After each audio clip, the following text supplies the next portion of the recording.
Kok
belum keluar ya share screen-nya ya? Sebentar.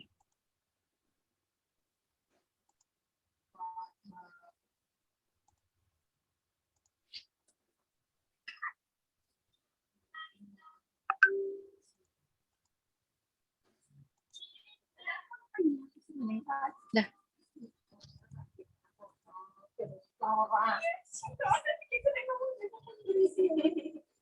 Baik. Bismillahirrahmanirrahim. Assalamualaikum warahmatullahi wabarakatuh. Assalamualaikum warahmatullahi wabarakatuh. Kami dari Fakultas Agama Islam, Program Studi Pendidikan Agama Islam, Universitas Muhammadiyah Profesor Dr. Hamka akan mempresentasikan dan menjelaskan tentang abortus dan menstrual regulation pada mata kuliah fikih kontemporer. Perkenalkan anggota-anggota kami. Yang pertama, saya sendiri Aisyah Hilmi Nabila. Yang kedua, Putri Sabita. Dan yang ketiga, Akil Muhammad Afianto. Baik.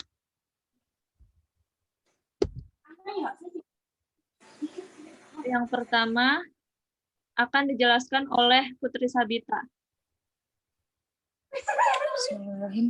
Abortus dan menstrual regulation. Abortus dalam bahasa Inggris disebut abortion, yang berasal dari bahasa Latin yang artinya gugur kandungan atau keguguran. Menurut Sardikin Ginaputra, abortus ialah mengakhiri kehamilan atau hasil konsepsi sebelum janin dapat hidup di luar kandungan. Kemudian menurut Mariono Reksodipura mengatakan bahwa abortus ialah pengeluaran hasil konsepsi dari rahim sebelum waktunya. Dalam bahasa Arab, menggugurkan kandungan artinya diartikan dengan ijhad, merupakan bentuk masdar dari ijhada yang artinya wanita yang melahirkan anaknya secara paksa dalam keadaan belum sempurna penciptaannya. Al-Misbah Al-Munir. Next. Menstrual regulation ialah pengaturan menstruasi, datang bulan atau haid terhadap wanita yang merasa terlambat waktu menstruasi dan berdasarkan hasil pemeriksaan ternyata positif dan mulai mengandung. Menstrual regulation pada hakikatnya adalah abortus provocatus criminalis. Abortus provocatus criminalis yaitu abortus yang dilakukan tanpa ada penyebab dari tindakan medis atau disebabkan bukan persoalan kesehatan medis, tetapi lebih disebabkan oleh permintaan pasien dengan alasan-alasan tertentu seperti faktor ekonomi, menjaga kecantikan, kekhawatiran sanksi moral, dan lain-lain. Next. Faktor penyebab abortus dan menstrual regulation. 1. Indikasi medis, yaitu seorang dokter menggugurkan kandungan seorang ibu karena dipandang bahwa nyawa wanita yang bersangkutan tidak dapat tertolong bila kandungannya dipertahankan. karena mengidap penyakit yang berbahaya, antara lain penyakit jantung, paru-paru, ginjal, dan sebagainya. 2. Indikasi sosial, yaitu dilakukan pengguguran kandungan karena didorong oleh faktor kesulitan seperti A, karena seorang ibu telah menghidupi beberapa orang anak pada ia tergolong dalam orang miskin. B. Karena seorang wanita korban pemerkosaan seorang pria yang tidak mau bertanggung jawab. C. Karena malu dikatakan dihamili oleh pria yang bukan suaminya, dan sebagainya. Next. Jenis-jenis aborsi ada 2. Aborsi dalam perspektif medis dan aborsi dalam perspektif fikih. Aborsi dalam perspektif medis ada 2, yaitu abortus spontan dan abortus sengaja. Abortus spontaneous. Abortus spontan yaitu abortus yang terjadi secara alamiah, bukan karena perbuatan manusia. Biasanya abortus spontan diawali dengan pendarahan tanpa diketahui sebabnya, tetapi ada yang disebabkan karena terjatuh penyakit, demam yang tinggi, miset abortifan, dan sebagainya. Fenomena tersebut dalam istilah fikih disebut al-isqat al-afu, yang berarti abortus yang dimaafkan. Yang kedua ada abortus disengaja. Abortus yang disengaja ialah abortus yang terjadi secara sengaja karena sebab-sebab tertentu. Dalam istilah fikih disebut al-isqat al-aduri. Abortus jenis ini memiliki konsekuensi hukum yang hukumannya tergantung pada faktor-faktor berhubungan dengan abortus tersebut. Abortus yang disengaja terbagi menjadi 2, yaitu abortus artifikalis. Terapikus ialah jenis abortus yang penggugurannya dilakukan oleh tenaga medis disebabkan faktor adanya indikasi medis. Yang kedua, abortus provocatus criminalis, tidak ada penyebab atau tindakan medis. Next. Aborsi dalam perspektif fikih. Abortus spontan. Abortus spontan artinya janin gugur secara alamiah tanpa adanya pengaruh dari luar atau gugur dengan sendirinya. Kebanyakan abortus ini disebabkan oleh kelainan kromosom, hanya sebagian kecil disebabkan oleh infeksi, kelainan rahim, serta kelainan hormon. Yang kedua ada abortus karena darurat. Abortus karena darurat yaitu abortus yang dilakukan karena ada indikasi fisik yang mengancam nyawa ibu bila kehamilannya dilanjutkan. Dalam hal ini yang dianggap lebih ringan resikonya adalah mengorbankan janin. Abortus model ini dibolehkan dan didukung oleh kaidah fikih, yaitu yang lebih ringan di antara 2 bahaya bila dilakukan demi menghindari resiko yang lebih membahayakan. Next. Abortus karena hilaf atau tidak sengaja. Abortus ini dilakukan karena hilaf atau tidak sengaja. Misalnya seorang ibu kena peluru nyasar, sehingga janin yang dikandungannya mengalami keguguran. Menurut pendapat ulama, orang yang menembak tersebut harus bertanggung jawab dan dikenakan guroh. Guroh ialah uang kompensasi atau pembayaran diat. Selanjutnya, abortus yang menyerupai kesengajaan. Abortus ini dilakukan dengan cara menyerupai kesengajaan. Misalnya, seorang suami menyerang istrinya yang tengah hamil muda hingga mengakibatkan ia keguguran. Dikatakan menyerupai kesengajaan karena serangan memang tidak ditunjukkan langsung pada janin, tetapi pada ibunya sehingga keguguran. Next. Yang terakhir ada abortus sengaja dan terencana. Abortus ini dilakukan secara sengaja dan terencana. Misalnya seorang ibu sengaja meminum obat atau dengan maksud kandungannya gugur atau sengaja menyuruh dokter, dukun, atau lainnya untuk menggugurkan kandungannya. Abortus jenis ini dianggap berdosa dan pelakunya dihukum pidana. Selanjutnya akan dijelaskan oleh Saudara Aish. Baik, yang selanjutnya, abortus dan menstrual regulation menurut perspektif KUHP di Indonesia. Di Indonesia, ketentuan mengenai abortus diatur dalam Kitab Undang-Undang Hukum Perdata atau KUHP dan Undang-Undang Nomor 23 Tahun 1992 tentang Kesehatan. Selain itu, ditambah dengan ketentuan dalam kodeksi atau kode etik kedokteran dan lafal sumpah dokter. Berdasarkan KUHP pasal 299, 346, 348,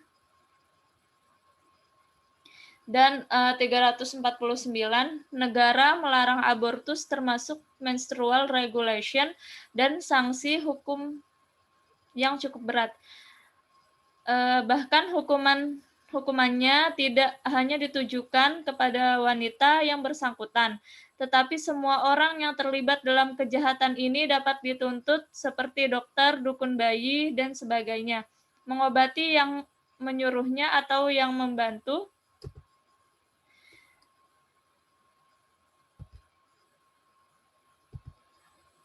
Nah, yang selanjutnya, abortus dan menstrual regulation menurut perspektif Islam.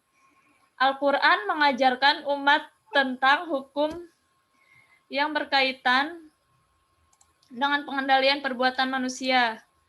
Mengenai abortus dan menstrual regulation, tidak ada satupun ayat Al-Quran dan hadis yang menyatakan bahwa abortus dan menstrual regulation boleh dilakukan. Sebaliknya, banyak ayat-ayat yang menyatakan bahwa janin dalam kandungan sangat mulia. Di antara ayat Al-Quran dan hadis yang menyatakan larangan membunuh sesama manusia yaitu sebagai berikut.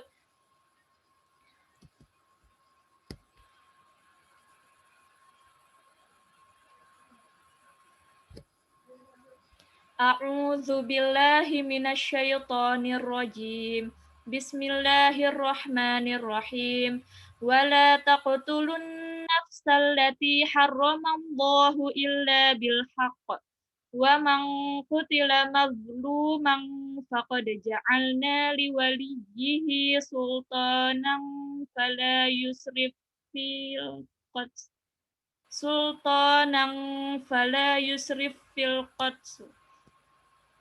Innahu kanu mansura, yang artinya, dan janganlah kamu membunuh jiwa yang diharamkan Allah atau membunuhnya, melainkan dengan suatu alasan yang benar, dan barang siapa dibunuh secara zolim, maka sesungguhnya kami telah memberikan kekuasaan kepada ahli warisnya.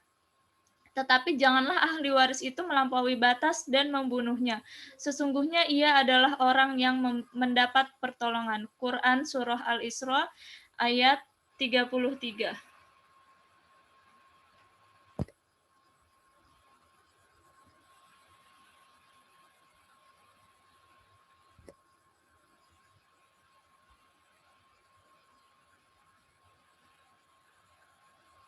Kemudian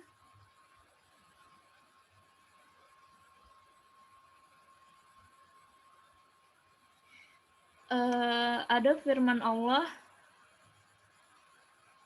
yang artinya, dan janganlah kamu membunuh anak-anakmu karena takut melarat. Kamilah yang memberi rezeki kepada mereka dan kepadamu juga. Sesungguhnya membunuh mereka adalah dosa yang besar.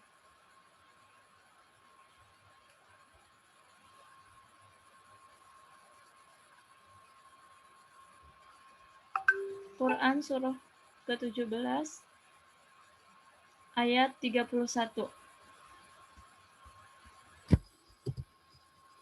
Islam melarang pembunuhan hanya disebabkan takut melarat, karena Allah yang akan memberikan rezeki. Menurut Islam, janin yang terbentuk adalah rencana Allah, tidak terjadi secara kebetulan. Oleh karena itu, Islam menganjurkan untuk tetap mempertahankan kehamilan sampai sampai melahirkan terhadap hubungan di luar nikah sekalipun. Selanjutnya, Islam membolehkan mencegah terjadinya kehamilan tetapi melarang melakukan abortus, baik bersifat menstrual regulation maupun abortus. Perbuatan abortus lebih besar dosanya daripada menstrual regulation. Karena abortus merupakan tindakan yang melenyapkan nyawa janin yang sudah nyata wujudnya dan termasuk pembunuhan. Oleh sebab itu, ulama telah sepakat mengharamkan perbuatan tersebut dan dianggap sebagai tindakan kriminal yang wajib dikenakan sanksi hukum diat atau denda pembunuhan. Islam membolehkan melakukan abortus baik pada tahap penciptaan janin ataupun setelah peniupan ruh padanya. Jika dokter yang terpercaya menetapkan bahwa keberadaan janin dalam perut ibu akan mengakibatkan kematian ibu dan janinnya sekaligus, selanjutnya menstrual regulation pada hakikatnya sama dengan abortus, merusak janin calon manusia yang dimuliakan Allah walaupun eksistensinya hasil dari hubungan yang tidak sah, tetapi pengguguran kandungan yang benar-benar dilakukan atas dasar indikasi medis karena keadaan darurat dapat dibenarkan.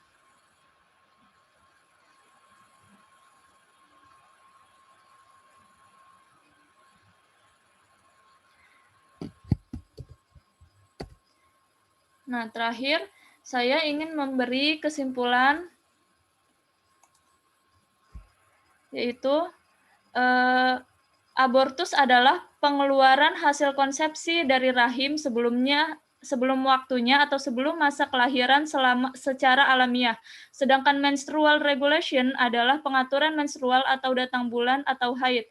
Yang kedua, kesimpulan yang kedua, hukum abortus dan menstrual regulation di Indonesia tidak diperbolehkan sebagaimana telah diatur dalam KUHP pasal 299, 346, 348, dan 349. Namun, jika abortus dan menstrual yang dilakukan untuk menyelamatkan nyawa seseorang, maka diperbolehkan. Hukum abortus dan menstrual regulation dalam Islam bisa haram, makruh, mubah, tergantung keadaan. Dan yang terakhir, alasan melakukan abortus dan menstrual regulation adalah penentu status hukumnya. Dengan demikian, iman kepada Allah dan hari akhirat merupakan hal yang penting dalam mengendalikan perilaku masyarakat, khususnya para wanita. Moralitas agama dan budaya perlu diintegrasikan dalam mengawali perilaku masyarakat sering dengan kemajuan iptek dan segala dampak yang ditimbulkannya. Baik, jika ada pertanyaan, bisa ditanyakan. Boleh ditanyakan. Kami tutup terlebih dahulu presentasi saat ini. Jika ada kesalahan atau kekurangan, mohon dimaafkan. Billahi fisabilil haq, fasabiqul khairat. Wassalamualaikum warahmatullahi wabarakatuh. Waalaikumsalam warahmatullahi wabarakatuh.